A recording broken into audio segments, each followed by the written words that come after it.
Everyone কি খবৰ আপোনালোকৰ আশা কৰোঁ আপোনালোক সকলোৱে ভালে আছে চাগে আৰু মই মোৰ জুপিটাৰ ব্লগ চেনেলটোলৈ আপোনালোক সকলোকে স্বাগতম জনাইছোঁ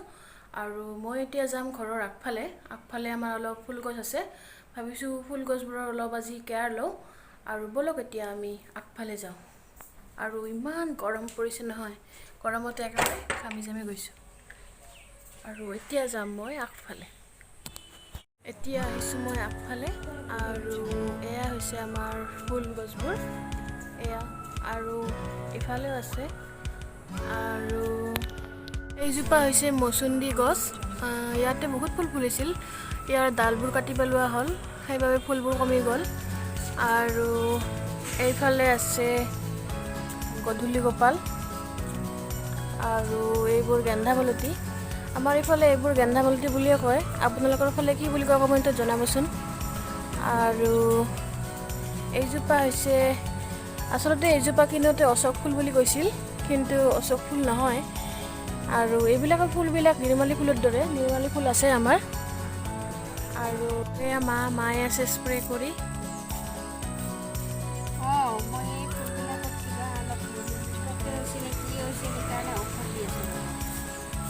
এয়া মই যে কৈছিলোঁ ফুলবোৰ অলপ বগা বগা হৈছে বুলি এনেকৈ হয় আৰু কেইদিনমান পিছত মৰি যায় সেইকাৰণে মায়ে এইবোৰ স্প্ৰে কৰি আছে আৰু এইফালে আছে নিৰ্মালী ফুলডাল কৈছিলোঁ যে আৰু এয়া দূৰৰ পাৰে গেন্ধামালতী আছে আৰু এতিয়া আমাৰ ফুলত স্প্ৰে কৰা হৈ গ'ল আৰু আমি এতিয়া পাকঘৰত যাম মানে ভাত বনাব লাগে আৰু আপোনালোকক পাকঘৰত লগ পাই আছোঁ এতিয়া আহিলোঁ মই পাকঘৰত আৰু এতিয়া ভাত বনাব লাগে আৰু আজি আছে চিকেন আৰু চিকেনখিনি মই চিম্পুলকৈ বনাম বুলি ভাবিছোঁ আৰু আপোনালোকক দেখুৱাম ভিডিঅ'টো শেষলৈকে চাই থাকিব দেই এইখিনি চিকেনখিনি এইখিনি মই ভালদৰে ধুই লৈছোঁ আৰু এইখিনি বনাবৰ কাৰণে লৈছোঁ 3টা পিঁয়াজ 1টা বিলাহী আৰু অলপ আদা নহৰুৰ পেষ্ট কেইডোখৰমান দালচেনি 2টা এলাচি 2টা লং আৰু 5-6টামান কাজু আৰু 2 খিলা তেজপাত এতিয়া আমি এইখিনি বনাম এয়া মোৰ তেল গৰম হৈছে আৰু এইবাৰ মই দিম পিঁয়াজ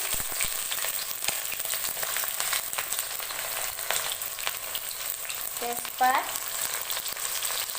লং 2টা এলাচি 2টা আৰু দালচেনি কেইডোখৰ এইবাৰ এইখিনি আৰু ইয়াতে অলপ নিমখ দি দিম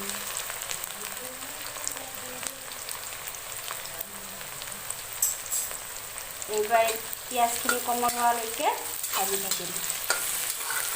এয়া মোৰ পিঁয়াজখিনি কোমল হৈ গৈছে আৰু ইয়াতে মই এতিয়া হালধি দিম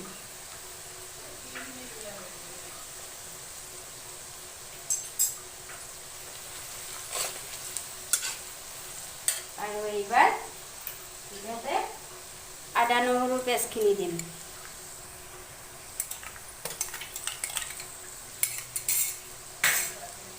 আৰু এইখিনি এইবাৰ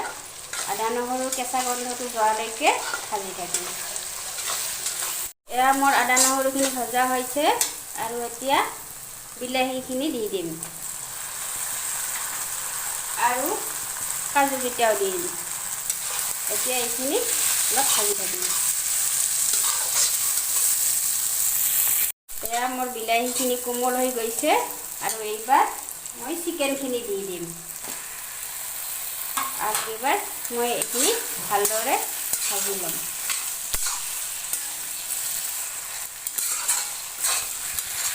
ইয়াতে এটা মই আলু দি দিম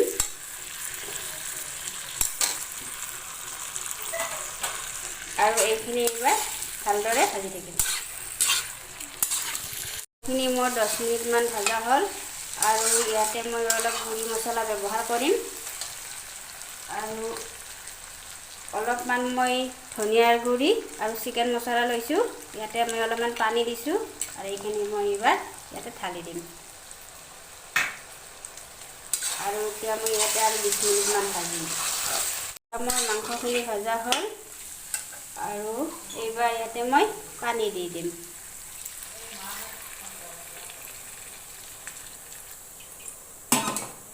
আৰু এইখিনি এইবাৰ ভালদৰে উতলিব দিম। এয়া মোৰ মাংসৰ আঞ্জা হৈ গ'ল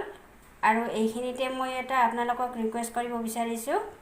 আমাৰ ভিডিঅ'বোৰ যদি চাই আপোনালোকে ভাল পায় লাইক কৰিব, শ্বেয়াৰ কৰিব, ছাবস্ক্ৰাইব কৰিব আৰু কমেণ্ট কৰিব। প্লিজ ভিডিঅ'বোৰ চাব দেই। আৰু আজিলৈ আহিছোঁ আৰু এটা নতুন ভিডিঅ'ত লগ পাম।